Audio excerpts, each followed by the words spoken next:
पर ध्यान देना, खाओ उतना जितना पचा सकते हो और कमाओ उतना जितना भोग कर सकते हो। ज्यादा खाओगे तो दूसरों को कष्ट नहीं होगा, कष्ट किसको होना है? स्वयं को, आपाच्य होगा।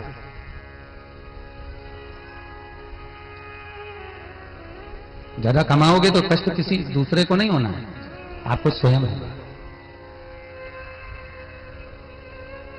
2 रोटी खाना है,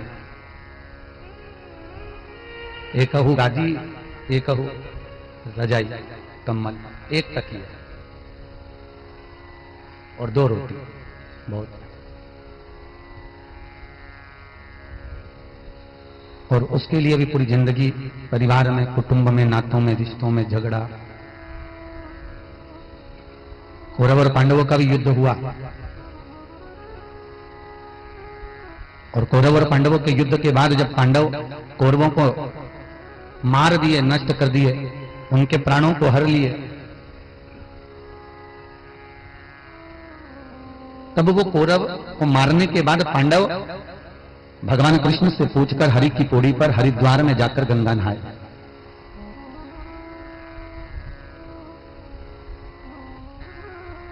और हर की पौड़ी हरिद्वार में जब गंगा नहाने को पहुंचे पांडव, और जैसे ही गंगा के जल में पांडवों ने अपना चरण रखा, गंगा हाथ जोड़कर खड़ी हो गई, रे पांडवों तुम मुझ में कितना भी स्नान कर लेना, पर तुम सोचो कि तुम्हारे भाइयों के रक्त से सने हुए तुम्हें मैं साफ कर दूंगी। तो गंगा कहती है तुम्हारे ऊपर जो रक्त के छींटे लगे हैं वो तो मैं साफ कर सकती हूं, पर तुमने जो अपना लाभ के चक्कर में अपने भाइयों का रक्त बहाया है वो मैं जिंदगी भर साफ नहीं कर सकती, वो नहीं करूंगी मैं साफ।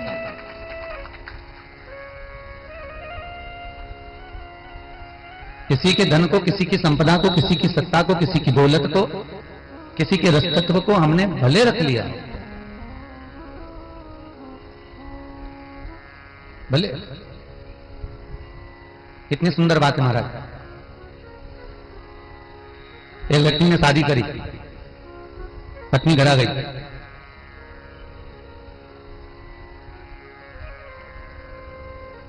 पत्नी घर आई, उसके गर्भ से एक पुत्र ने जन्म लिया। बहुत ध्यान से सुनना, शिव महापुराण का यह चरित्र।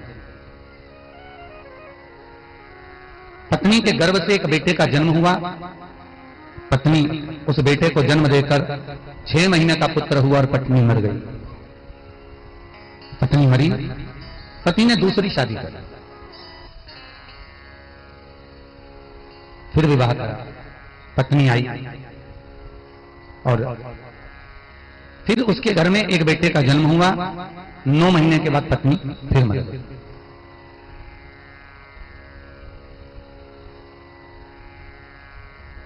नौ महीने के बाद वो धर्मपत्नी फिर मर गई। बाप ने सोचा कि पत्नी का सुख अगर इस जीवन में नहीं है तो अब विवाह नहीं करना। दोनों बच्चों को पाल पोस कर बड़ा करता हूं। दोनों को बड़ा किया। बड़ा करने के बाद बड़े बेटे की शादी कर दी। बड़ी बहू घर में आ गई। छोटा बेटा भी पढ़ रहा है, आगे बढ़ रहा है। बड़ी बहू आई, बहू के आए हुए 1 साल हुआ था और बाप के प्राण छूट गए। अब घर में केवल 3 लोग हैं, बड़ी बहू, बड़ा बेटा और देवर। तीनों रह रहे थे। एक दिन देवर बीमार पड़ गए। उसकी इलाज बहुत करवाई, सारे डॉक्टरों को दिखवाया, वैद्यों को दिखवाया, सब कुछ करवाया, पर उसको आराम नहीं लगा। उसको आराम नहीं लगा। सारे डॉक्टर वेद सब दिखाए गए पर आराम बिल्कुल नहीं लगा। बहुत सारा जमीन का टुकड़ा भी बेच दिया पर आराम नहीं लगा। नहीं। और जब एक दिन पत्नी ने अपने पति से कहा, सुनो क्या हुआ जो तुम उदास होकर बैठे हो? सारी जमीन का टुकड़ा तक बेच दिया इसके लिए छोटा सा, फिर भी इसको आराम नहीं लग रहा। सारे वेद डॉक्टर को दिखा दिया तो आराम नहीं लग रहा। तो पत्नी ने बोला, सोतेला तो है, कौन सा तुम्हारा सगा भाई है? अच्छा है, बीमारी बीमारी में मर जाएगा तो सारी जायदाद अपनी हो जाएगी, नहीं तो 2 हिस्से करना पड़ेगा। काहे को लफड़ा पालते हो? एक काम करो, डॉक्टर से बात करो, और डॉक्टर से बात कर कोई स्लो पॉइजन लिया जो दवाई के साथ अपन देते रहे और ये देवर मर जाए। कौन सा तुम्हारा अपना सगा भाई है, मरने दो इसको। डॉक्टर से बात करी, एक दवाई ऐसी लिया है जो स्लो पॉइजन थी, थोड़ी थोड़ी देते, धीरे धीरे धीरे धीरे वो देवर मर गया। दोनों पति पत्नी खुश हो गए, अब जमीन पूरी अपनी हो गई, पूरी जमीन अपनी। 3 साल निकले, 3 साल के बाद उनके घर में एक बेटे ने जन्म लिया। बेटा जन्मा, बड़ा हुआ, खूब पढ़ा लिखा, खूब बड़ा हो गया।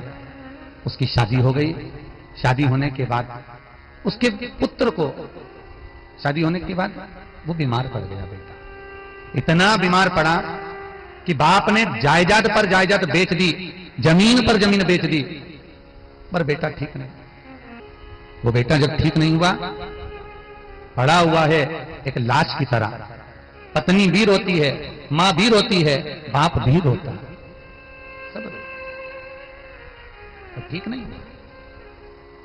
अब एक दिन बाप बेटे को गले लगाकर रो रहा था कि बेटा ऐसा कौन सा मैंने पाप कर दिया जो तू बता ऐसी हालत में पड़ा, सब जमीन बिक गई, सब कुछ हो रहा, आधे से ज्यादा जमीन बेच मारी तेरे चक्कर में। बाप रोता हुआ बाहर जाने लगा, इतने में उसी बेटे ने आवाज लगाई, भैया, ओ भैया, मैंने अपना हिस्सा अपने ऊपर खर्च करवा लिया। बाप दौड़कर आकर बोला, मैं तेरा भाई नहीं हूं, मैं तेरा पिता हूं। बेटा कहता है, कौन पिता? भैया, तुमने अपने छोटे भाई को स्लो पॉइजन देकर मारा था, केवल जमीन के हिस्से के चक्कर में। वही मैं तेरे घर में बेटा बनकर पैदा हुआ और बीमार होकर अपनी जमीन का हिस्सा आखिरी में अपने पास पूरी बीमारी में लगाई लिया। अपना हिस्सा जरूर लिया। अरे तुम मुझसे बदला ले, पत्नी से क्यों बदला ले रहा है? इतने में तुरंत कहा, ये पत्नी नहीं है, ये वही डॉक्टर है जिसने स्लो पॉइजन दिया था, इसने मुझे मरवाया था, तो अब ये मेरे साथ में सती होगी, जिंदा मरूंगा। हम किसी का धन, हम किसी की संपदा, हम किसी की दौलत, हम किसी की जमीन ले जरूर लेते हैं, पर ईमानदारी की बात तो यह है कि घर का व्यक्ति या तो बीमार पड़ा रहेगा, एक ठीक होगा, एक बीमार पड़ेगा, एक को यह कष्ट होगा, दूसरे को यह कष्ट होगा, चौथे का एक्सीडेंट हो गया, किसी का ये हो गया, किसी का वो हो गया। तुमने मन का धन तो कर लिया कि थोड़ी सी संपदा छुड़ा ली, तुमने मन का धन तो कर लिया कि थोड़ी सी वस्तु ले ली, पर जिंदगी में याद रखना कि किसी का चुराया हुआ धन, किसी की ली हुई संपदा, किसी का प्राप्त किया हुआ वैभव तुम्हें निभने वाला नहीं है, तुम्हें पचने वाला नहीं है। उसका भोग तुम्हें भोगना पड़ेगा, तुम्हारे बेटों पर भोगना पड़ेगा, तुम्हारे परिवार को भोगना पड़ेगा, तुम्हारे कुटुंब को भोगना पड़ेगा। इसलिए भगवान से कहना, भगवान हमें हमारे भाग्य का देना, हमें किसी दूसरे के भाग्य का नहीं चाहिए। हमें हमारी किस्मत का देना, हमें दूसरे की किस्मत का नहीं चाहिए। हमारे भाग्य में लिखा हो वो हमको खूब छप्पर फाड़ कर देना, हम मना नहीं करते, पर हमें दूसरे का नहीं। कई लोग कहते हैं महाराज जी, कई लोग कहते हैं थोड़ा बचा कर चलो, बुरे वक्त में काम आएगा। बोलो सही है कि गलत है? अरे बोलो जम के, सही है। आपकी क्या राय है? अरे बोलो तो सही है कि गलत है? थोड़ा बचाकर चलो, बुरे वक्त में काम आएगा। पर शिव महापुराण की कथा कहती है कि भगवान का इतना भजन करते चलो कि बुरा वक्त ही काहे को आएगा। अगर तुम सोच कर बैठे हो कि थोड़ा बचा के चलो बुरे वक्त में काम आएगा, थोड़ा बचा के चलो बुरे वक्त में काम आएगा, मतलब तुम सोच रहे हो कि बुरे वक्त में काम आएगा, मतलब तुम्हारा बुरा वक्त जरूर आएगा, क्योंकि तुमने सोचा कि थोड़ा बचा के चलो बुरे वक्त में काम आएगा, थोड़ा बचा के चलो बुरे वक्त में काम आएगा, मतलब तुम्हारा बुरा वक्त जरूर आएगा। क्योंकि दिन भर में एक बार सरस्वती मुख से निकलती है, दिन भर में एक बार सरस्वती, और दिन भर में एक बार सरस्वती अगर मुख से निकलती है तो तुम सोच के बैठे हो कि बुरे वक्त में काम आएगा, बचा के चलो बुरे वक्त में काम आएगा, मतलब बुरा वक्त आने वाला है, बुरा वक्त आएगा। ये पता, बुरा वक्त आने में देरी नहीं लगेगी। अच्छा सोचो, अच्छा विचारो। महाराज इतना भजन करो, इतना शिव का गुणगान करो, इतना स्मरण करो कि तुम्हारा बुरा वक्त तुम्हारे पास में कभी दौड़ कर आने वाला नहीं है। होगा तो भी निकल जाएगा, बुरा होगा तो भी निकल। राजा श्वेत की कथा मुझे लगता है आपने जिंदगी में नहीं सुनी होगी। राजा श्वेत की कथा मुझे उम्मीद है कभी मौत को मरते हुए देखा है आपने? कभी यमराज की भी मृत्यु हुई थी, ये मालूम है आपको? कभी मृत्यु की भी मृत्यु हुई है, कभी मौत भी मरी है, कभी यमराज के भी प्राण छूटे हैं। राजा श्वेत।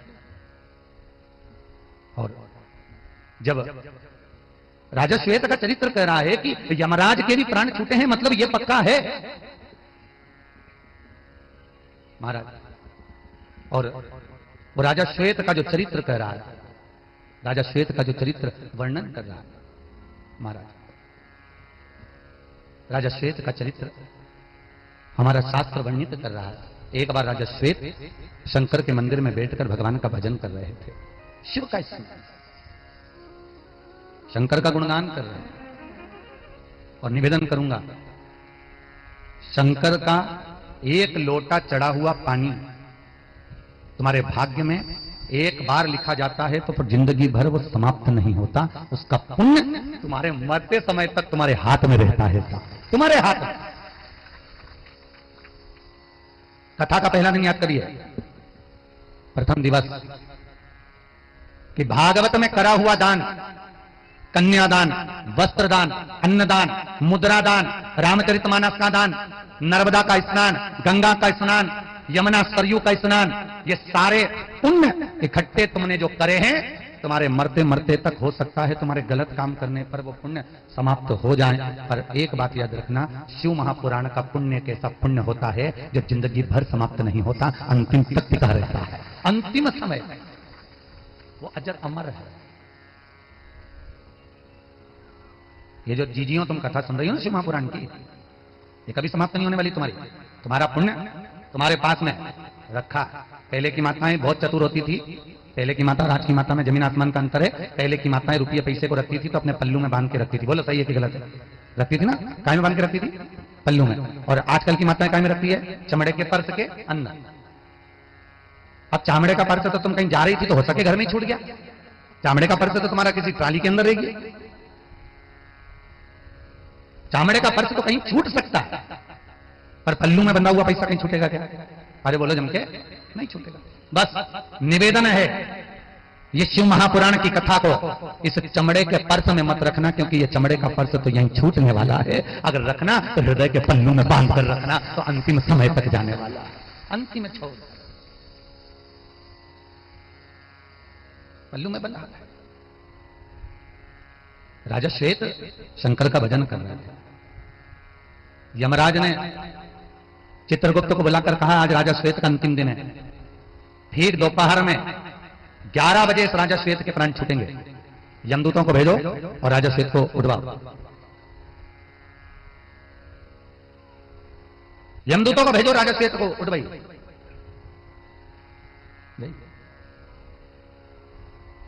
अब यमदूत उसी समय पर महाराज पहुंचे। गरुड़ पुराण कहती है किसी के मरने के पहले, ध्यान से सुनना भाई, देखो कथा बार बार नहीं मिलेगी जीजियों, बिल्कुल आराम से बैठो आप लोग, अलमस्त होकर बैठो। घनी जगह है, तुम चिंता मत करो, पर रात्रि से बैठकर कथा का रसतत्व ग्रहण करो। बहुत मुश्किल से मिली है शिव पुराण। वो तो गौर परिवार का सौभाग्य होगा, कहीं के पूर्वजों की कृपा हुई होगी, तब जाकर कहीं माता पिता का पुण्य होगा जो शिव महापुराण की कथा मिली। बहुत ध्यान से सुनना, भागवत फिर मिल जाएगी, रामायण बारंबार मिल जाएगी, पर शिव महापुराण की कथा नहीं मिलेगी। बहुत कठिन। गरुड़ पुराण कहती है किसी के मरने के पहले यम के दूत ठीक 18 मिनट पहले, कितने मिनट? 18 मिनट पहले, उसमें घड़ी लिखी है गरुड़ पुराण में कि इतनी घड़ी के पहले, इतने समय के पहले पहुंचते हैं। अपन घड़ी का अंदाजा लगाओ तो 18 मिनट के पहले यम के दूत प्राणों को हरने के लिए पहुंच जाते हैं। क्या करते हैं पहुंच के? यम के दूत करते क्या है? 18 मिनट पहले पहुंचकर क्या करते हैं?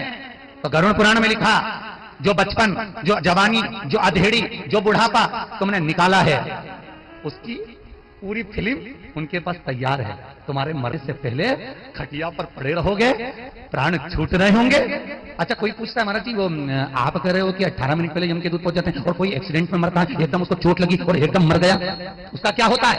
तो शिव महापुराण और गरुड़ पुराण दोनों वर्णन करती है कि किसी का एक्सीडेंट होने के समय पर भी उसके जब प्राण छूटते हैं, उसके शरीर से जब रक्त बहता है, रक्त बहते समय उसके शरीर में जब तड़फन होती है, उस तड़फन होते समय जब प्राण निकलने की कगार में होते हैं, तब 18 मिनट पहले उसको पूरी फिल्म दिखा दी जाती है कि तूने करा क्या था, तेरा जीवन क्या था, तूने सर्वस्वता कहां निकाली, कहां तेरे प्राण गए।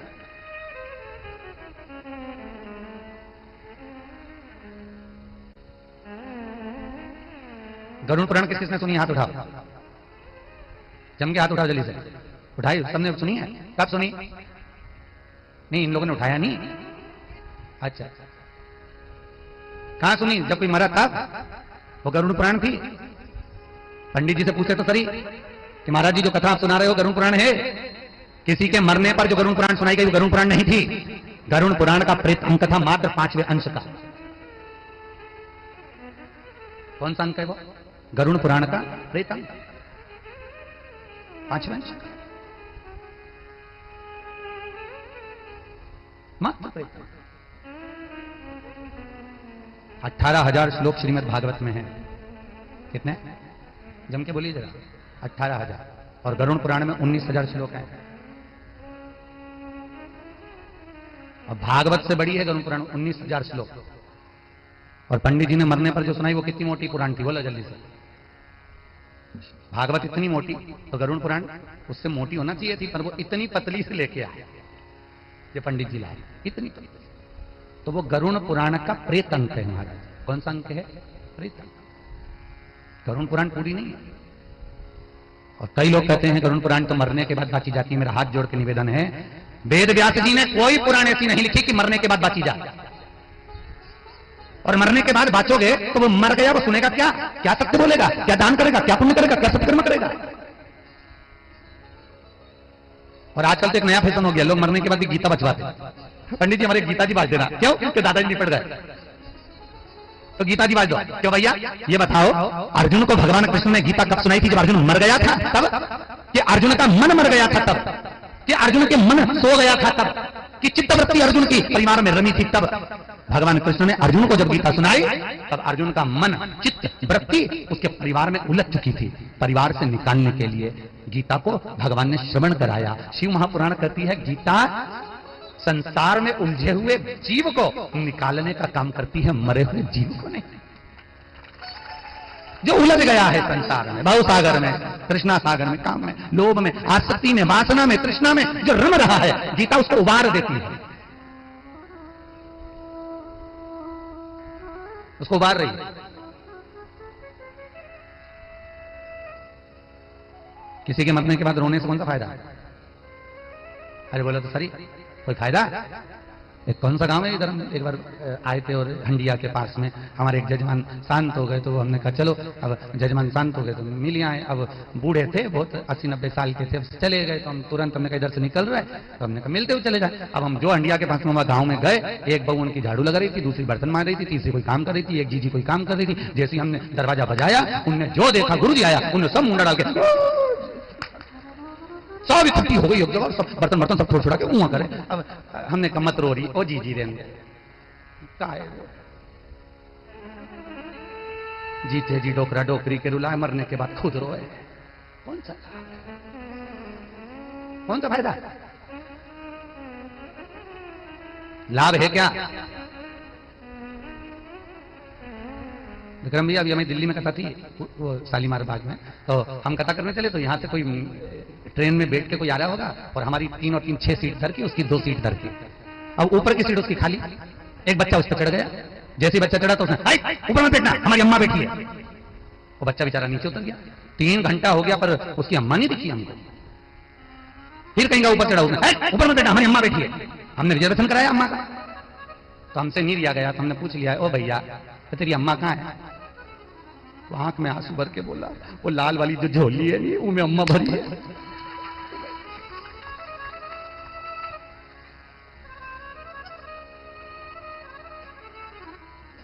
हमने समझ लिया कि मर गई तो उसकी अस्थियों को गंगा जी ले जा रहा है हरिद्वार। चाय पिए तो अम्मा को धरे, रोटी खाए तो एक पत्तल अम्मा की धरे। ईमानदारी से बोलो। रिजर्वेशन भी कराया, टिकट भी लिया, चाय भी पिलाई, पत्तल में भोजन भी कराया, खर्चा तो पूरा करा नहीं? अरे बोलो जम के करा। पर मरने के बाद अम्मा को गंगा ले जा रहा था, एक बार जीते जी गंगा में नहा के लिया था, तो गंगा के घाट पर ले जाने की जरूरत ही नहीं पड़ती, गंगा खुदा कर पार देती, खुदा कर। पर करे क्या, जीते जी दंगम दंगा, मरे पीछे पहुंचा दी गंगा। क्या करे? वो अस्थियों को जब भेजते हैं ना, शमशान से अस्थियां लाते हैं, बहुवन उनकी पूजन करती, भेजती दूध में नहा के, तो खूब रो रो के कहती हमारी इतनी बड़ी अम्मा थी, इतनी सी हो गई,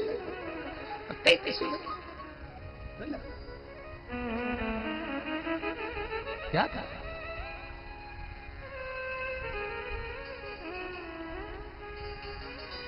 फिर वही बात आ गई साहब, ना राम नाम लीनो तूने भरी जवानी में, तो डूब के मर जा रे चुल्लू भर। अच्छा कई बार सोचने में आता है इतना बड़ा आदमी चुल्लू भर पानी में डूब के मरता कैसे होगा?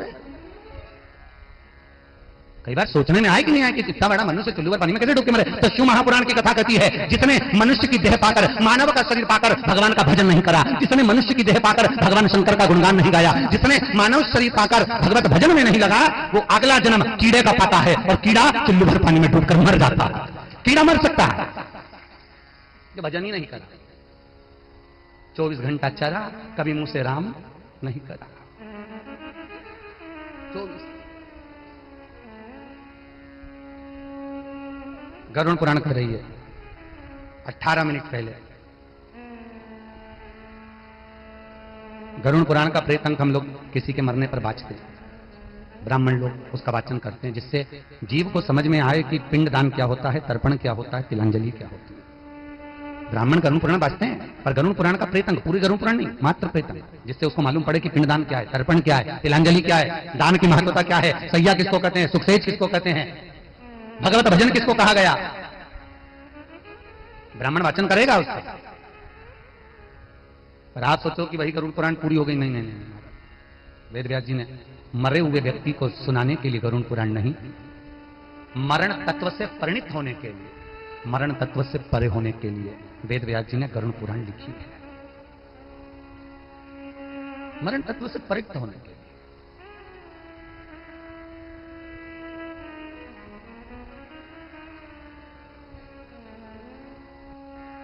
पूर्णता से परिप्त हो जाओ। मुख में हो राम नाम, राम सेवा हाथ में, तू अकेला नहीं प्यारे राम तेरे साथ में।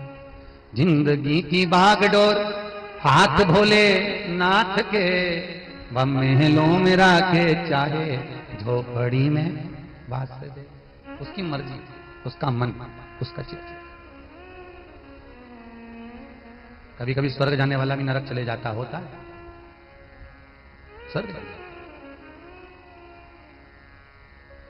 कभी कभी एक स्वर्गित जाने वाला भी नरक की ओर पंथी हो जाता है। कितना सुंदर संवाद है। एक गांव के पंडित जी खूब प्रवचन देते, खूब कथा करते, खूब सत्संग करते, खूब प्रवचन, खूब कथा कहते।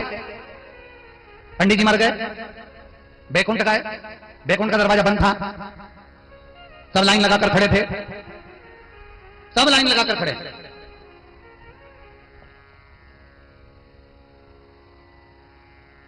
पंडित जी के आगे एक व्यक्ति खड़ा था, टोपी लगाया था, चश्मा लगाया था, जींस पहना हुआ था, 2-4 जगह से कटी पड़ी आजकल की फैशन की, बेल्ट मेट लगाया था, और वो भी खड़ा हुआ था। पंडित जी को लगा बताओ कैसे कैसे लोग बैकुंठ की लाइन में खड़े हैं, इनका क्या काम है बैकुंठ में, इनको कौन बैकुंठ देगा, खड़ा है, खड़े रहने दो। सुबेरे बैकुंठ का दरवाजा खुला, सब लाइन से अंदर आने लगे। जय और विजय ने पूछा एक एक व्यक्ति से, तुम कौन? मेरा नाम ये। क्या करते थे? ये। चलो बैकुंठ में जाओ, वाले कमरे में रहना। सबको अलग अलग कमरा दिया जा रहा था बैकुंठ में। वो टोपी वाला, चश्मा लगाया हुआ, जींस पहना हुआ, उसको बुलाया, तुम कौन? मैं बस का ड्राइवर। अच्छा, क्या नाम? ये। वो सामने एसी का रूम है, डनलप का गद्दा लगाए, सोने की थाली में भोजन आएगा, चांदी के गिलास में दूध आएगा, खूब चकाचक रहे, जाओ बैकुंठ के उस दरवाजे कमरे में चले जाओ। तुम आओ, पंडित जी जैसे ही आए। तुम कौन? हम गांव के पंडित जी। अच्छा ठीक है, पंडित जी हो? हाँ। क्या करते हो? कथा सत्संग प्रवचन। अच्छा जाओ, सामने वो टूटा हुआ झोपड़ा दिख रहा है, वह झोपड़े में चले जाओ, घास का झोपड़ा, एक खटिया पड़ी है, उनमें सो जाना, मैं चक्की रखी है, गेहूं डाल के पीसना, चूल्हा रखा है, रोटी बनाओ खाओ। पंडित जी बोले ये कहां का तरीका है? बैकुंठ में एक बस के ड्राइवर को तुमने एसी का रूम दे दिया, एक साधारण व्यक्ति को अच्छे से अच्छा गोल्डन रूम दे दिया, और मैं जो कथा करूं, सत्संग करूं, प्रवचन करूं, खूब लोगों को कथा सुनाऊं, और तुमने मुझको झोपड़ा दे दिया, टूटा हुआ झोपड़ा। यहाँ कोई रिश्वत मिश्वत चलती है क्या बैकुंठ में? इतने में जय विजय बोले चिल्ला छोटा मत करो, यहाँ कोई रिश्वत मिश्वत नहीं चलती। तो फिर मुझे ये टूटा हुआ झोपड़ा क्यों दिया? जय विजय बोले यहाँ कर्म के अनुसार दिया जाता है। तो मैंने तो इतना अच्छा कर्म करा, फिर काय को ऐसा टूटा हुआ झोपड़ा दिया? काय को मेरे को वहां पर पटका? और सबको अच्छा रूम, वो बस के ड्राइवर को इतना अच्छा रूम, और मुझे ऐसा? इतने में जय विजय बोले फालतू की बात मत करो, हम तो करेंगे, हड़ताल करेंगे। पंडित जी बोले बैकुंठ नहीं आता, हमको अच्छा रूम दिया जाए, हमको टूटा झोपड़ा क्यों मिला? जय विजय बोले फालतू की बात मत करो, ये कर्म, तो कर्म हमने कौन सा बेकार करा? अरे पंडित जी तुम जानते नहीं हो। क्या नहीं जानते? ये बस के ड्राइवर को अच्छा रूम क्यों दिया तुम बताओ? जय विजय ने कहा इसलिए दिया क्योंकि बस का ड्राइवर था। तो ये बस का ड्राइवर जब जब बस चलाता था इतनी तेज चलाता था, इतनी तेज चलाता था कि जितनी सवारी बैठी रहती थी सब हनुमान चालीसा पढ़ती थी। जितनी सवारी बैठी रहती सब हनुमान चालीसा पढ़ती, राम राम भरते, कृष्ण भरते, स्मरण करते। तो हमने भी तो कथा करवाई, हमने भी तो कथा करी। जय विजय बोले जब जब तुम कथा करते थे तब माताएं दीवार से टिक टिक के सोती थी, इसलिए अब चिल्ला चोट कम करो, झोपड़ा में चले जाओ। हमसे कई लोग कहते महाराज जी तुम कथा में इतनी हंसी मजाक करते हो, कहां कहां की बात करते हो। भैया हमको भी झोपड़े में नहीं जाना दीजिए, कहीं का गोल्डन रूम मिल जाएगा तो अच्छी बात है। कर्म के अनुसार फल है, जैसा करोगे वैसा मिलेगा। भजन चित्त में रमो, स्मरण चित्त में रमो,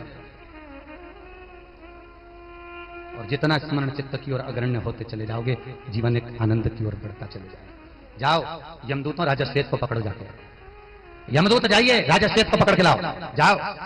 और राजा श्वेत को पकड़ने के लिए जब यमदूत गए, बहुत सुंदर कथा है, मौत की भी मौत हुई है, यमराज भी मरा है इस कथा के अंदर, शंकर के दरवाजे पर।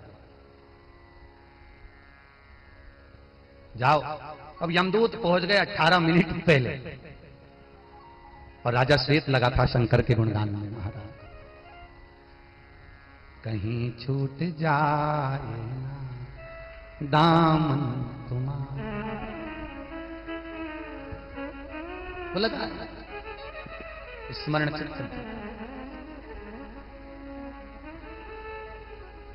यमदूतों ने जैसे ही अपना फंदा फेंका, भगवान शंकर के गण आ गए और यमदूतों को भगा दिया। क्या कर रहे हो ये? तुम कर क्या रहे हो ये? क्या कर? अरे महाराज इसका अंतिम समय इसको लेने के लिए आए। यमदूतों ने जैसे ही कहा, शंकर भगवान के गण बोले एक बार भी फंदा मत फेंकना, क्योंकि ये शंकर का भजन कर रहा है, ये शिव का स्मरण कर रहा है, शंकर का तत्व श्रवण कर रहा है, फेंकना मत। यमदूतों को, यमदूत बोले हम तो लिए बगैर नहीं जाएंगे। तो भगवान शंकर के गणों ने उठाया भला जो दो चार यमदूतों को, यमदूत तो भागे, एक की आंख बंद, एक का मुंडा बंद, पहुंच गए ऊपर, लाल पीले होके जैसे ऊपर गए तो यमराज को गुस्सा आ गया। यमराज ने कहा ये तुम्हारी गति किसने कर दी? चाहे वो शंकर भगवान के गणों ने। यमराज बोले क्यों? क्योंकि शंकर भगवान का भजन कर रहा था राजा श्वेत, तो कहते जब तक भजन नहीं कर लेता ये मंदिर से बाहर निकलेगा तब मारो, पर शंकर का भजन कर रहा है, उसके मुख से भजन निकल रहा है, तब तक नहीं मार सकते, ले जाओ। हमने बोल लाना चाहा, नहीं माने, तो उसका तो अंतिम दिन है, जाओ वापिस। कि हम नहीं जाए दादा, वो तो खूब मारे, अचिट पचिट के मारे दादा, आंख मांख से फोड़ दिए, हम नहीं जाए। तो फिर यमराज को क्रोध आया और यमराज ने मृत्यु देवी को बुलाया। किसको बुलाया? मृत्यु देवी, मौत को बुलाया। और यमराज ने मौत को बुलाकर कहा एक काम करो, फंदा डालने का काम ही खत्म करो। ए मृत्यु देवी, सीधे श्वेत के ऊपर टूटमान हो जा, मर जाएगा, किसी से पूछने की जरूरत नहीं, सीधे टूट। मृत्यु देवी जैसे ही राजा श्वेत को मारने के लिए उस पर काल की तरह मंडराकर टूटने वाली थी, इतनी देर में कार्तिकेय जी आ गए और आकर मृत्यु देवी का संहार कर दिया। मौत मर गई साहब, शंकर के मंदिर में मृत्यु देवी की मृत्यु हो गई, मर गई मौत। मौत मरी तो भगवान यमराज को मालूम पड़ा कि मेरी पुत्री मृत्यु देवी का वध हो गया, मौत मर गई, मृत्यु। अब किसी से नहीं पूछूंगा। यमराज गया और यमराज ने उठाया अपना भाला, और जो राजा श्वेत को मार रहे थे शंकर भगवान प्रकट हो गए शिवलिंग में से, त्रिशूल लेकर यमराज को ही मार दिया। यमराज मर गया, बड़ा सूर्य नारायण भागते हुए आए। सूर्य नारायण भगवान विष्णु के पास गए। नारायण, भगवान विष्णु ने पूछा क्या हो गया? मेरे बेटे को मार दिया, मेरी पौती को मार दिया, प्रभु कृपा करिए। इतने में नारायण गए शिव जी के पास। भोलेनाथ, राजा श्वेत का अंतिम दिन था और इसको तो मरना था, फिर आपने विघ्न क्यों उत्पन्न करा? शंकर भगवान बोले इस यमराज को और इस मृत्यु को इसलिए मारा है क्योंकि मेरे भजन करने वाले के ऊपर टूटमान हो रही थी। तो भगवान विष्णु ने कहा भोलेनाथ इसका। भगवान शंकर बोले नारायण, मेरे घर में आकर अगर कोई चीज उठाना है तो पहले मुझसे तो पूछना पड़ेगा, सही है कि गलत है भैया? बोलो तो सही। तुम्हारे घर में आकर कोई तुम्हारा फ्रिज उठा के ले जाए तो तुम ले जान दोगे? अरे बोलो जम के। कोई तुम्हारा सामान फावड़ा, गेती, ट्रैक्टर, ट्राली कोई उठाए आया और लेकर चल दिया, ले जान दोगे? अरे बोलो तो जीजियो। कोई तुम्हारा सामान ऐसे कैसे ले जाए? तुम तो झाड़ू से छोड़ दो। अंदर आया कैसे रे? कैसे उठाया तूने?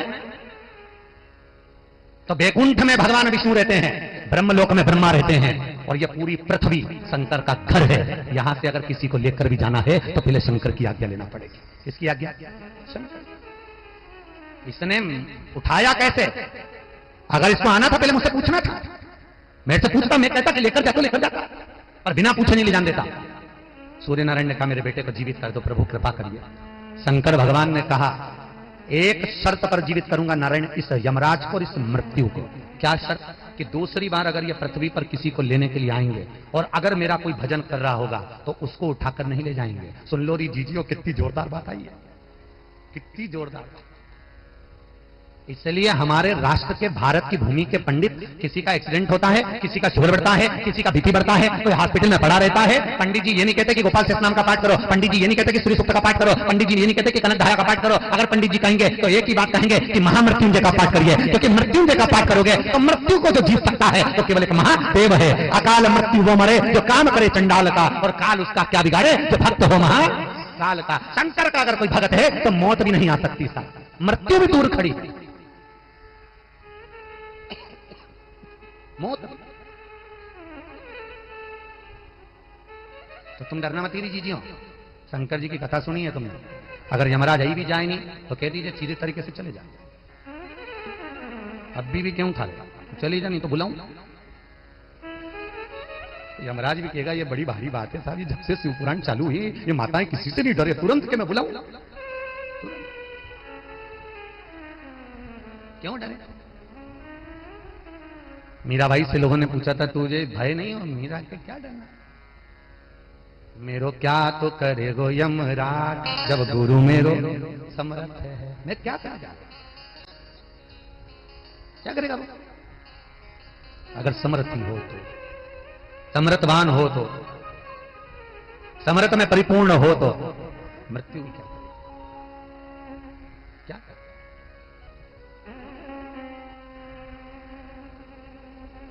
मृत्यु की पूर्णता। राजा श्वेत का चरित्र कर रहा है, मौत भी जिसके दरवाजे पर हार जाती है वो शंकर है, वो शिव, वो ओघड़ी। और होना चाहिए था।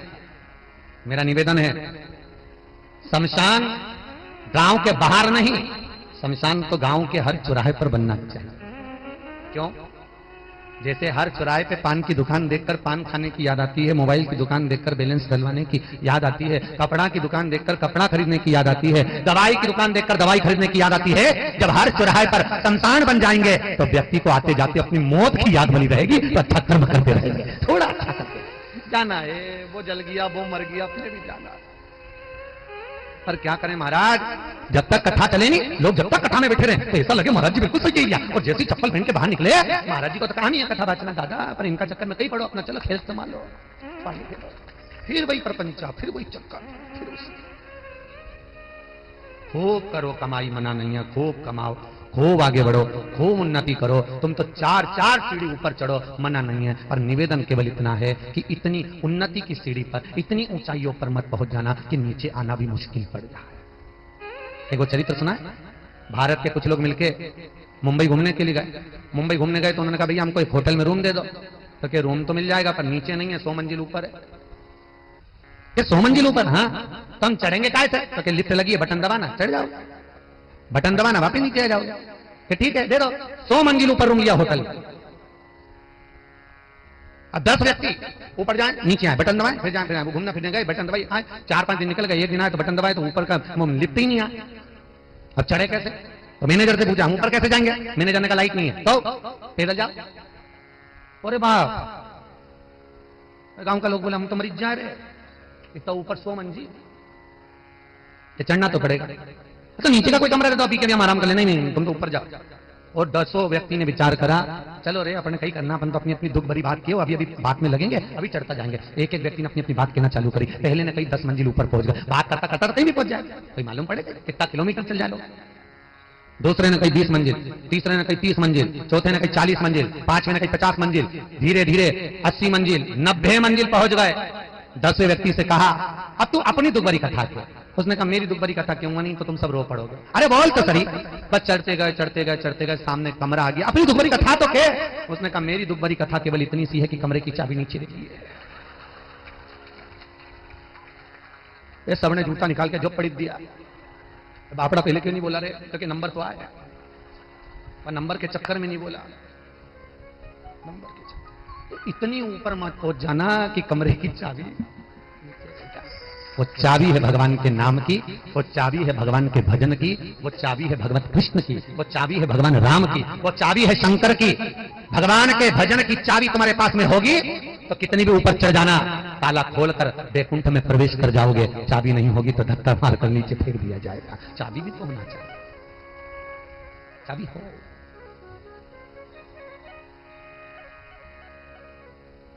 चाबी नहीं तो कोई प्रवेश नहीं। चाबी होगी तो अंदर प्रवेश नहीं मिल सकता है महाराज, प्रवेश। इसलिए कहा भोले त्रिपुरारी रे दूर करो दुख मेरा, भोले त्रिपुरारी रे दूर करो दुख मेरा, अरे त्रिपुरारी रे दूर करो दुख मेरा, अरे त्रिपुरारी दूर करो दुख मेरा, दूर करो दुख मेरा, दूर करो दुख मेरा, ओ दूर करो दुख मेरा, दूर करो दुख मेरा, भंडारी रे दूर करो दुख मेरा, बोले भंडारी रे दूर करो दुख मेरा, हरे त्रिपुरारी रे दूर करो दुख मेरा, हरे त्रिपुरारी रे दूर करो दुख मेरा। हो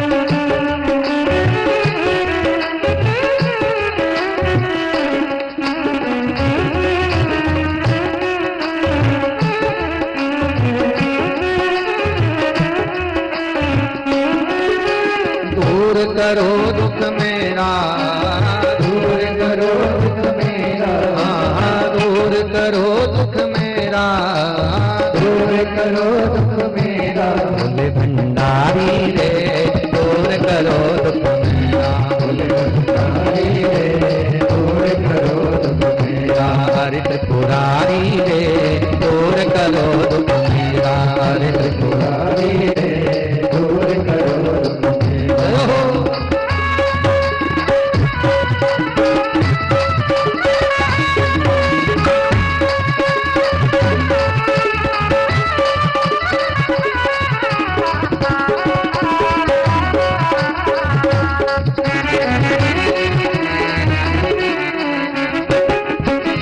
दूर करो दुख मेरा, दूर करो दुख मेरा, ओ दूर करो दुख मेरा, दूर करो दुख मेरा, भंडारी रे दूर करो दुख मेरा, भोले भंडारी रे दूर करो दुख मेरा, हरे त्रिपुरारी रे दूर करो दुख मेरा, हरे त्रिपुरारी रे दूर करो दुख मेरा। हो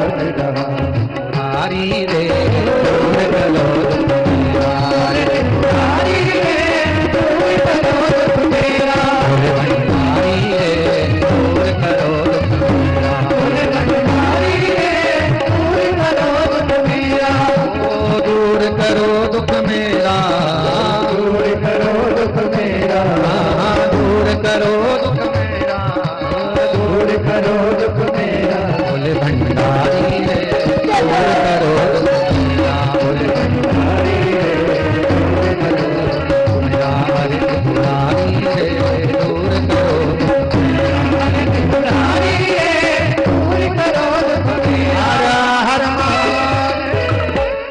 भगवान शिव जो राजा श्वेत के भी प्राणों को बचा ले, हरण करने से भी जो रोक ले, वो शिव है। कथा कह रही है शंकर की। और भगवान शिव जब नेत्र बंद कर कर बैठे, शंकर के नेत्र बंद करने पर शंकर जी के नेत्र से एक बिंदु नीचे गिरा और उस बिंदु के गिरने से एक पुत्र ने जन्म लिया जिसका नाम अंधकासुर था। क्या नाम है उसका? अंधकासुर। एक बालक जन्म लिया जो अंधकासुर। कहा जैसे ही अंधकासुर का जन्म हुआ, जन्म होते ही माता पार्वती ने उसको गोदी में लिया और मां जगज्जननी जगदम्बा माता पार्वती उसको गोद में लेती हैं तो भगवान शंकर से आकर बोली, प्रभु ये आपके द्वारा निर्मित आपका पुत्र है, बड़ा सुंदर है, देखिए जरा इसको। शंकर भगवान ने कहा, पार्वती ये मेरे नेत्र बंद करने के बाद प्रकट हुआ है, इसको उठाकर समुद्र में फेंक दो, ये मेरा पुत्र नहीं है। मेरे नेत्र बंद करने के बाद प्रकट हुआ है, इसको फेंक समुद्र में डाल दे इसको। पार्वती जी बोली, प्रभु तुम कैसी बात करते, तुम तो भोले भंडारी हो, तुम त्रिकालदर्शी, तुम कैलाशी, तुम अविनाशी, तुम दयालु, तुम कृपालु, और कह रहे हो कि इसको समुद्र में डाल दे, इतना छोटा सा बच्चा मर जाएगा समुद्र के अंदर। भगवान शंकर कहते हैं, तेरे को जितना बोला जाए पार्वती बस उतना कर, फेंक दे इसको गोदी में मत ले, ये गोदी में लेने के लायक नहीं है, ये मेरे नेत्र बंद करने के बाद प्रकट हुआ, फेंक इसको समुद्र के अंदर। नहीं मारा, ये आपके द्वारा निर्मित हुआ है, मैं इसको कैसे फेंक सकती हूं? भगवान शिव ने समझाया, पार्वती ने हृदय से लगाकर, मेरा पुत्र है ये मेरा पुत्र है, मैं इसको कैसे फेंकूं? फिर भी माता पार्वती ने उसको उठाकर शंकर भगवान के कहने से समुद्र के अंदर फेंका, रिटर्न कर दिया, समुद्र के अंदर फेंका। और जैसे समुद्र में फेंका, बालक नीचे गया। हिरण्याक्ष तप में लीन था, उस हिरण्याक्ष के पास में वो बालक आ गया। हिरण्याक्ष ने पाल पोस कर बड़ा करा। अब हिरण्याक्ष ने जब पाल पोस कर बड़ा करा तो एक दिन अंधकासुर ने पूछा, पिताजी मेरा जन्म कहां से हुआ, मेरी जन्म देने वाली मां कौन, मेरा जन्म देने वाला पिता कौन? तो हिरण्याक्ष ने कहा, ना तो तेरी कोई मां है और ना कोई तेरा बाप, ना तो माता ना पिता, दोनों नहीं। पिताजी तो मेरा कोई जन्म नहीं हुआ? नहीं, तू आ जन्मा, समुद्र के अंदर बहकर आया था, मैंने तुझको गोदी में उठा लिया, तेरा पालन पोषण करा, तेरे को रखा। तेरा ना कोई मां ना कोई तेरा पिता, दोनों। तो क्या मेरा कोई नहीं? नहीं, मैं हूं ना। समय आया, हिरण्याक्ष ने इतना उपद्रव करा, पृथ्वी को जल के नीचे दबाया, तब भगवान ब्रह्मा जी की नासिका से वराह भगवान की उत्पत्ति हुई और वराह भगवान प्रकट होकर हिरण्याक्ष के प्राणों को हर लिए। हिरण्याक्ष मरा, अंधकासुर गुस्से में लाल हो गया कि मेरे पिता का वध कर दिया देवताओं ने, बदला लेने की स्थान ठान ली। ब्रह्मा जी का तप किया और ब्रह्मा जी का तप कर वर मांगा अंधकासुर ने। अंधकासुर ने वर मांगा, हे ब्रह्मदेव मैं आपकी तपस्या कर रहा हूं, मुझे वर प्रदान करो। क्या वर चाहिए? ब्रह्मा जी बोले, मुझे वर दीजिए, जिस दिन मैं अपनी माता को गलत दृष्टि से देख लूं उसी दिन मरूं। क्योंकि अंधकासुर को यह मालूम था कि ना तो मेरी कोई मां है ना मेरा कोई बाप, मेरा जन्म ही नहीं हुआ। पर अंधकासुर को यह नहीं मालूम था कि जन्म तो कहीं से तो हुआ, तो पैदा तो हुआ। कई कई बच्चे लोग कह देते हैं ना अपने मां बाप से, कई बच्चे कहते हैं आओ, तुमने हमारे लिए किया क्या? क्या किया हमारे लिए? पढ़ाया लिखाया, जमीन, ये तो सभी देते, तुमने क्या करा हमारे लिए? तो कई कई बुजुर्ग माताएं आखिरी में कही देती है, बेटा तेरी भी औलाद होगी, और जो प्रश्न तूने हमसे करा है वही प्रश्न तेरी औलाद तुझसे करेगी कि तूने क्या किया, तब मालूम पड़ेगा। अभी नहीं, अभी तो कहीं नहीं चल रहा। अब अंधकासुर तब कर ब्रह्मा जी से पहले तो बोला कि मैं मरूं नहीं। ब्रह्मा जी ने कहा ऐसा हो नहीं सकता कि नहीं मरे, मरना तो पड़ेगा, जो जन्मा है उसको मरना है, जो जन्म लिया है उसको मरना है। मृत्यु तो निश्चित है महाराज। तो फिर बहुत सुंदर प्रसंग महाराज जी, बादाम खाओगे तो भी मरोगे, नहीं खाओगे तो भी मरोगे, रोटी खाओगे तो भी मरोगे, नहीं खाओगे तो भी मरोगे, राम भजोगे तो भी मरोगे, नहीं भजोगे, अरे बोलो जमके, तो भी मरोगे, कथा सुनोगे तो भी मरोगे, कथा नहीं सुनोगे तो भी मरोगे, पूजन करोगे तो भी मरोगे, नहीं करोगे, अरे बोलते जाओ हमारे साथ आदि कथा तुम भी बाचो, बोलो तुम तो भी मरो, मरना तो निश्चित है। भजन करो ना करो, कथा सुनो ना सुनो। तो एक व्यक्ति ने कहा महाराज जी तुम ही बोल रहे हो कि कथा सुनोगे तो भी मरोगे, नहीं सुनोगे तो भी मरोगे, तो ये तो बता दो मुझको कम से कम कि महाराज फिर आप ही कह रहे हो कि कथा सुनोगे तो भी मरोगे और नहीं सुनोगे तो भी मरोगे, कथा सुन के मरने से कौन सा लाभ है? इससे तो नहीं सुने तो अच्छा, काय को टाइम बर्बाद करें 3 घंटा यहां बैठे, काय को बैठे हम, मरना तो है। फिर कथा काय को सुने? हमने कहा सुन भैया, कथा इसलिए सुनो, भजन इसलिए करो, कीर्तन इसलिए करो, जैसे बिल्ली अपने मुंह से अपने बच्चे को पकड़कर साथ घर लेकर जाती है। बोलो सही है कि गलत है? क्या अपने बच्चे को खाती है, लहू लुहान करती है, मुंह से पकड़ती तो भी बच्चे को रक्त नहीं आता, खून नहीं आता। और वही बिल्ली जब अपने मुंह से चूहे को पकड़ती है तो अरे बोलो जमके, बचता है नहीं, रक्त में सराबोर हो जाता है, सन जाता है, मर जाता है। शिव पुराण भी यही कह रही है, बस अंतर इतना है जिसने भजन किया है, दान किया, पुण्य किया, सत्कर्म किया, कथा सुनी, स्मरण किया, वो बिल्ली के बच्चे की तरह काल के मुंह में आएगा तो सही, यमराज की पकड़ में आएगा तो सही, पर बिल्ली की बच्चे की तरह छूट कर बैकुंठ चला जाएगा। और जिसने भजन नहीं किया वो चूहे की तरह रोंदा जाएगा, नरक में पड़ा, नरक। भले करो चाहे मत करो, तुम्हारा मन है भैया। देखो हम तो कह सकते हैं बस की कथा में जाओ रे, कहीं नहीं धरा, ओटला पे बैठ के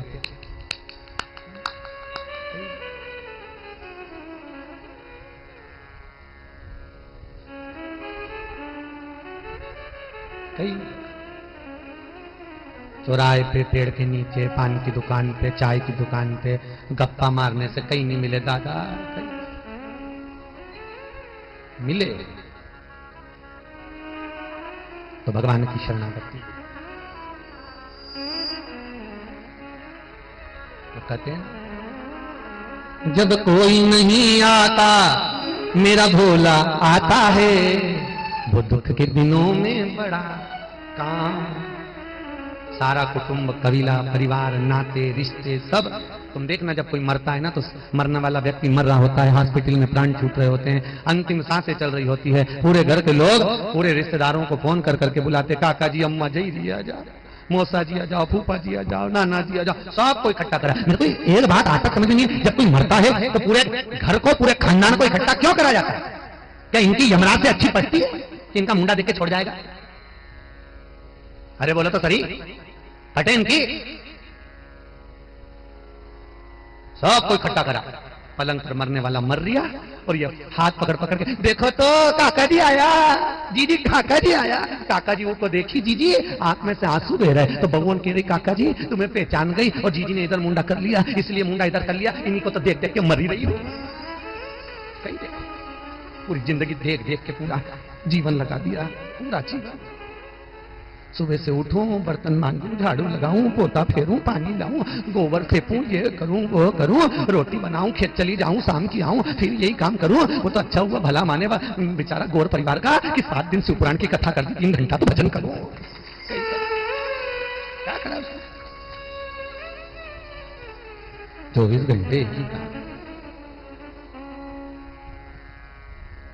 अंतिम समय में पलंग पर पड़े हुआ है, प्राण छूट रहा है, शरीर जा रहा है। शिवपुराण कहती है, भागवत जी में लिखा है, हाथी के पांव को मगर ने पकड़ा, छूटा नहीं, पूरा परिवार आ गया, कोई नहीं छोड़ा। सुनी भागवत जी, कोई नहीं छोड़ा। तब हाथी ने भगवान को बुलाया, पूरा परिवार आपके आसपास खड़ा होगा, कोई नहीं छुड़ाएगा। तब तुम में चतुरता होना चाहिए कि तुम किसी को मत बुलाना कि तू ही आना रे गोपाल मन्ने लेने, बस वही बुला। यमराज बनावे बंदी और काया हो गई गंदी, मेरे प्राण छूटे भोलेनाथ तो तू लंबी लेकर।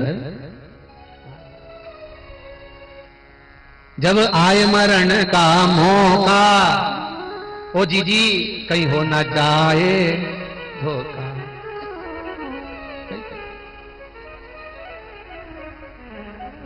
कहीं करो, सोचो तो, 2 लीलाबाई एक जैसी नाम की, ले जाना था इसको, ले लिया। आप कैसे पहचानेगा वो भोलेनाथ, तू पहचानेगा कैसे? तो शंकर भगवान कहते हैं, लीला भले दो हो, भेरू भले दो हो, कमल भले दो हो, उनके भजन से पहचान जाता हूं कि इसने भजन कितना करा है, और उसी हिसाब से लेकर जाता हूं। करूं क्या? भजन से पहचान कि भजन कितना है, स्मरण कितना है, नाम जाप कितना है। और भजन से, कीर्तन से, नाम जाप से स्मरण पहचान दृष्टि पहचान। और जब नाम जाप भजन कीर्तन से स्मरण से पहचान बढ़े तो मालूम पड़ेगा। और यमराज बनावे बंदी और काया हो गई गंदी, और मेरे प्राण छूटे भोलेनाथ तो तू नैया लेकर। मान लो अगर प्राण छूटे। हमारे बीच में संत महात्मा पधारे, एक बार जोरदार ताली बजाकर स्वागत करें। हर हर महा। भगवत भजन की ओर हमारा जीवन, भगवत भजन की ओर हमारी श्रेष्ठता, भगवत भजन की ओर हमारी तल्लीन, तो वो सुख का देने वाला, तो वो आनंद का देने वाला। शिव कथा कह रही है, शंकर का चरित्र कह रहा है। अंधकासुर को ये मालूम था कि मेरे प्राण ना छूटे। भगवान ब्रह्मदेव ने कहा मरना तो पड़ेगा, मृत्यु निश्चित है, मौत आएगी, मृत्यु निश्चित है। पर महाराज मैं मरना नहीं चाहता। तो ब्रह्मा जी ने कहा और कोई वर मांग लो, तो वर केवल इतना दीजिए। अंधकासुर कहता है जिस दिन मैं अपनी माता को गलत दृष्टि से देखूं उसी दिन मेरे प्राण छूटे। माता को जिस दिन मैं गलत दृष्टि से देखूं,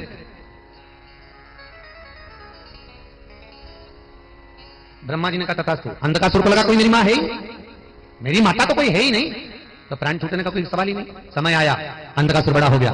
बड़ा होने पर उसने अपने गणों से कहा जाओ मेरे लिए कोई सुंदर कन्या देखकर लाओ जिससे मैं विवाह करना चाहता हूं। चारों तरफ उपद्रव मचाया, कहा तहा कर दिया, सारे देवता परेशान हो गए। अंधकासुर कहता है कोई अच्छी कन्या ढूंढ कर लाओ। गणों ने कहा अंधकासुर जो सर्वश्रेष्ठ कन्या थी, सबसे सुंदर कन्या थी, उसको तो ले गए भोलेनाथ।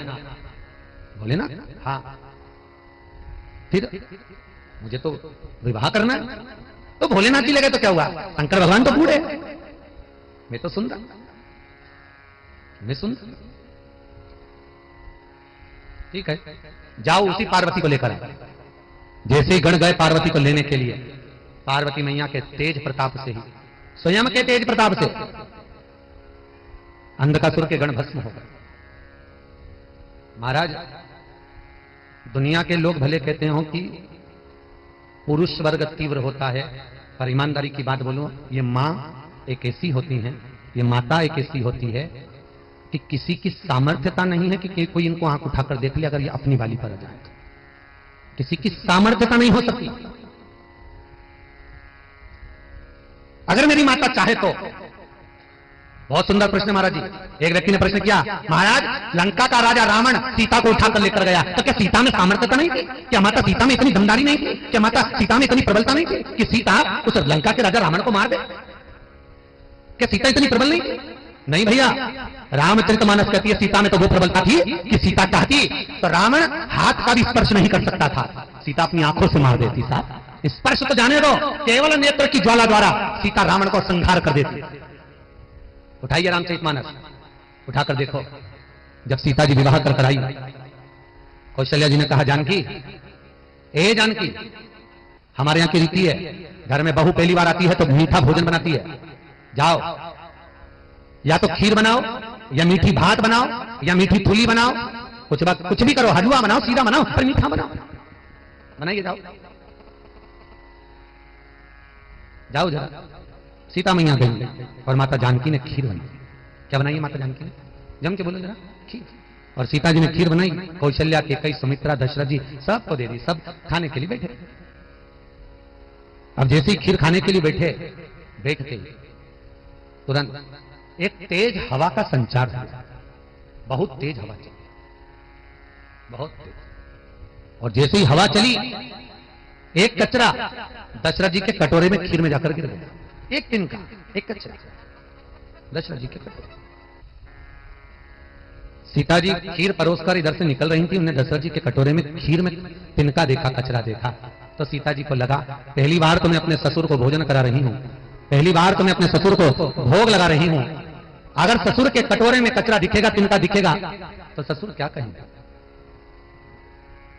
ये ससुर कहेंगे क्या कि मेरी बहू ने मुझे खाना दिया, भोजन दिया और उसमें भी कचरा दे दिया, और पहली बार तो मैं भोजन दे रही हूं, करूं क्या?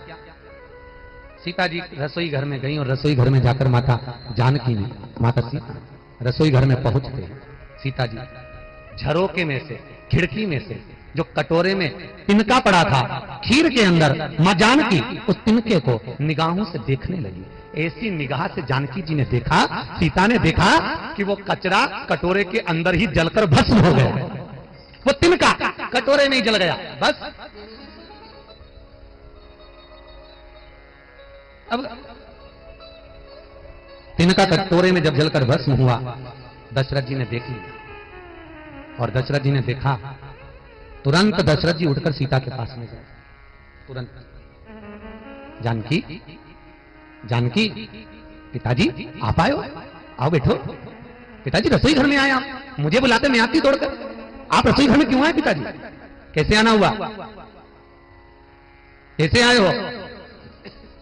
बोलो।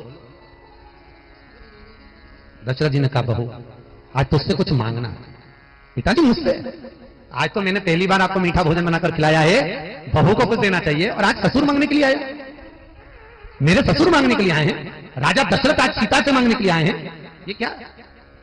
बहू आज मुझे तुझसे कुछ मांगना है, देगी? हाँ पिताजी, मांगो, क्या चाहिए? सीता पहले राम की सौगंध खा कि तुझसे जो मांगूंगा तुझे देना पड़ेगा। सीता जी कहती हैं, प्रभु पिताजी मैं भले सौगंध न खाऊं, पर जो मांगोगे दे दूंगी। बोलो क्या चाहिए? बोलो ससुर जी आपको क्या चाहिए? पिताजी क्या चाहिए? दशरथ जी बोले, वचन तो देना पड़ेगा, पहले वचन दे। वचन देती हूं पिताजी। ये सीता अपने ससुर दशरथ को आज वचन देती है, जो रसोई घर अन्नपूर्णा में जो आप मंगोगे मैं दूंगी। तो दशरथ जी ने कहा, तूने वचन दिया है सीता, तो मुझे आज वचन के रूप में दे दे कि जैसे आज तूने कटोरे में पड़े हुए तिनके को देखा, ऐसा किसी दुश्मन को भी मत देखा। वचन दे।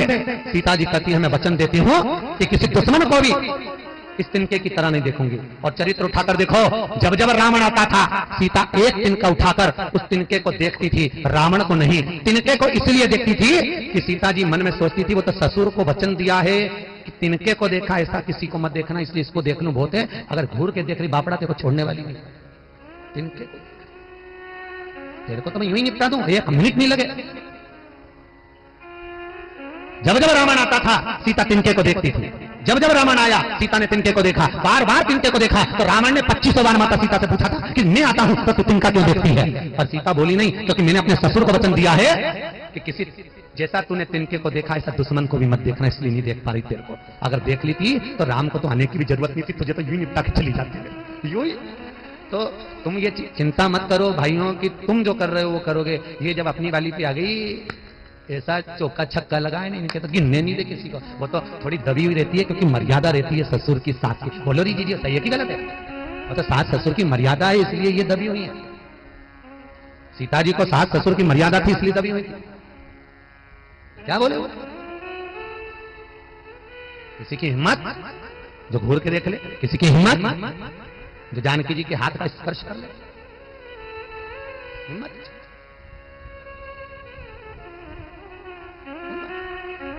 बहुत कठिन है माना। अब जो बहुत सुंदर हो, अति सुंदर हो, बस उसी को लाना। कब शंकर भगवान की धर्मपत्नी पार्वती, तो मैं उसी से विवाह करूंगा, उसको लाओ। तो कब वो तो नहीं आ सकती, वो बड़ी सुंदर है, वो आएगी। अंधकासुर के गण मारे गए, अंधकासुर खुद गया, स्वयं गया। और अंधकासुर स्वयं जाकर जो माता पार्वती के स्वरूप को देखा है अंधकासुर ने, मां जगतजननी के स्वरूप को जब अंधकासुर देखा है,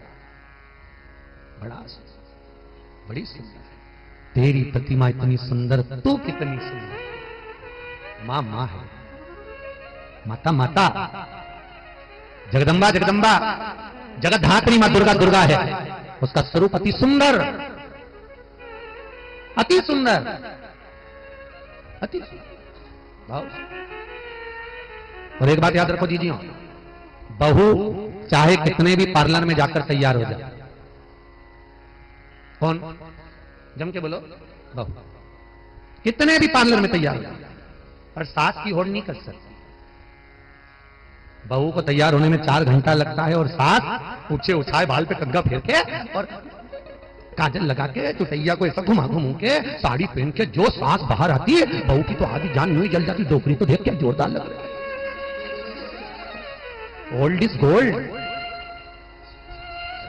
बहू भले कितने भी घंटे तैयार हो, भले वो पार्लर में 4 घंटा तैयार हो, 6 घंटा तैयार हो, पर सास की ओर नहीं कर सकती कि मां मां होती है। सास मां की करुणा, मां की वात्सल्यता, मां का प्रेम, बस अंतर इतना है। बहू पार्लर में तैयार होती है, सास सत्संग में तैयार होती है। वो बाहर का श्रृंगार करती है, ये भीतर का श्रृंगार करती है। और आत्मा का श्रृंगार प्रथम श्रृंगार होता है। कल कथा में कहा, बर्तन को बाहर से ज्यादा अंदर से मांझना पड़ता है। जिसका मन अंदर से साफ हो गया वो सुंदर ही नजर आता है, श्रेष्ठ ही दिखेगा। श्रेष्ठता का भाव उसको नजर आ जाएगा। श्रेष्ठ सुंदरता का भाव उसको नजर आएगा। कथा आपकी श्रेष्ठता, आपकी श्रेष्ठता। अंधकासुर ने जाकर मां जगतजननी जगदम्बा को देखा, देखकर अंधकासुर बोला, अरियो भामे बड़ी सुंदर लग रही हो, मैं तुम्हें अपना बनाना चाहता हूं। मां क्रोध में लाल हो गई। क्रोध में लाल थी मेरी मां, मेरी जगदम्बा क्रोध में लाल, बहुत क्रोध है। पर मां अंधकासुर को नहीं मार सकी। क्यों? क्योंकि इसको मैंने गोदी में खिलाया ही, मेरा पुत्र के समान है। पूत कपूत सुने हैं पर ना माता सुनी। बेटा कपूत हो सकता है पर माता कुमाता नहीं हो सकती। बेटा भले कुछ भी कहे, बेटा कह रहा है कि मैं तुझे अपना बनाना चाहता हूं, अंधकासुर कह रहा है पार्वती ने तुझे अपना बनाना चाहता, पर माता पार्वती ने हाथ तक नहीं उठाया उस अंधकासुर पर। भले पुत्र, क्योंकि मैंने इसको गोदी में खिलाया है, इसको मारूंगी नहीं। मां जगतजननी खड़ी हो गई और जगदम्बा खड़ी हुई।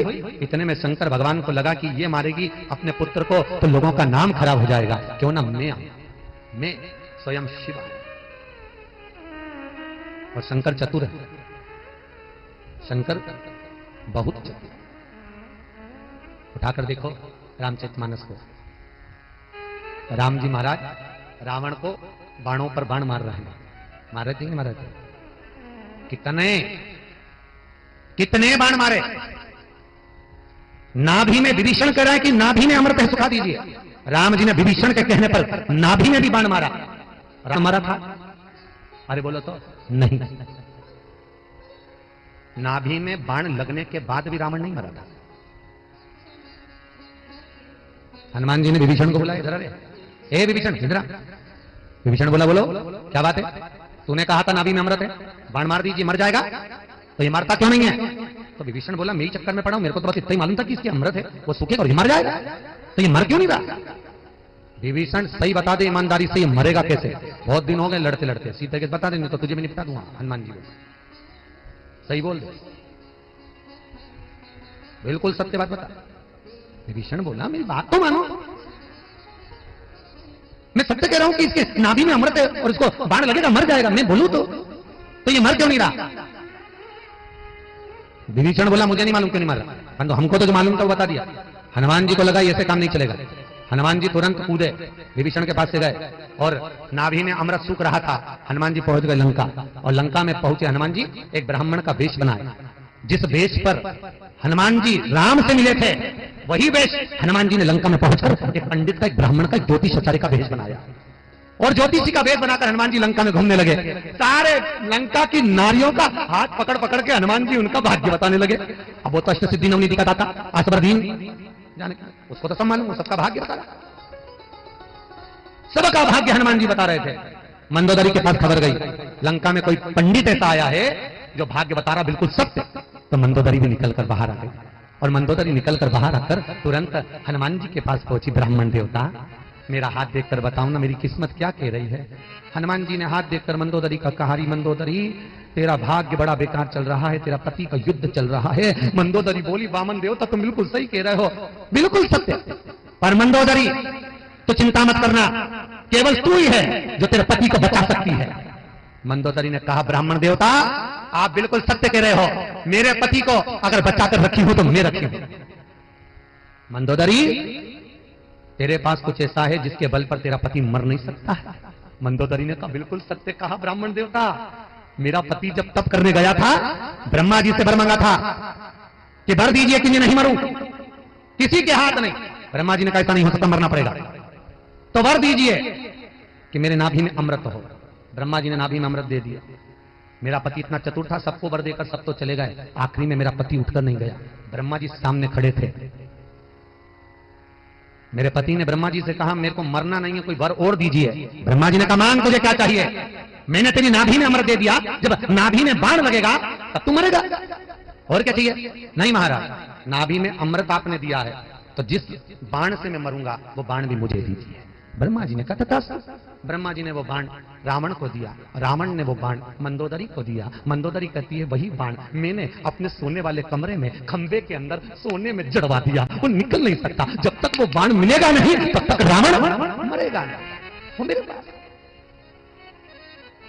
राम जी की जयकारा कर कर हनुमान जी ने हाथ तो छोड़ा, मंदोदरी में एक गदा दी धर के तोड़े खंबे, खंबा तोड़ा, शयन कक्षका, बाण निकाल कर ले गए, राम जी को दिया, प्रभु अब मारो। और जो राम जी ने मारा तब जाकर रावण मरा, तब मरा है।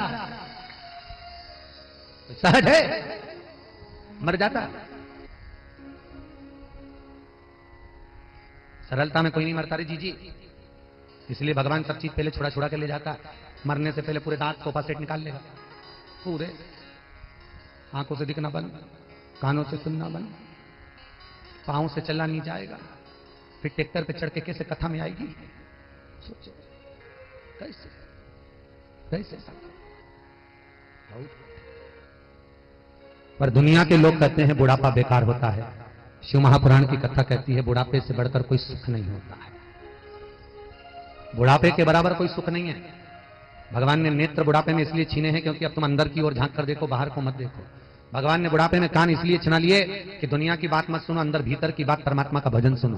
भगवान ने पांव इसलिए कमजोर कर दिया, कहीं मत जाओ, घर में तीर्थ बनाओ, भगवान का भजन करो, कहीं मत करो। भगवान ने हाथ पैर हिलाना इसलिए चालू कर दिया, हमारा हाथ कांपते, पांव कांपते, क्यों? भगवान कहते हैं बुढ़ापे में जगत का काम मत कर, माला जब एक माला का मन का जपेगी हिलेगी तो दो चार एक साथ टपक जाएंगे, तो दो चार का पुण्य एक साथ मिल जाए। कितना दयालु है वो, और क्या करे वो इससे ज्यादा? क्योंकि बाद भी तुम भजन नहीं करो तो वो कहीं करे, वो पूछेगा तो सही, नीचे जाके कहीं करिया 21,600 श्वास दी थी, रोज निकली थी, एक एक श्वास का हिसाब लेगा। बोल रहे कमलेश बोल बोल, और ऐसा गधा से कुदाएगा, पहाड़े की पूंछड़ी से बांध के ले जाएगा, दोस्त ले जाएगा। पूछे बात पूछेगा। पार्वती जी ने नहीं माना, शंकर भगवान खड़े हो गए और भोलेनाथ को क्रोध आया। शंकर जी ने त्रिशूल उठाकर अंधकासुर का संहार करा, देवताओं ने पुष्पों की वृष्टि करी, चारों तरफ सुख समाहित हो गए। अंधकासुर तब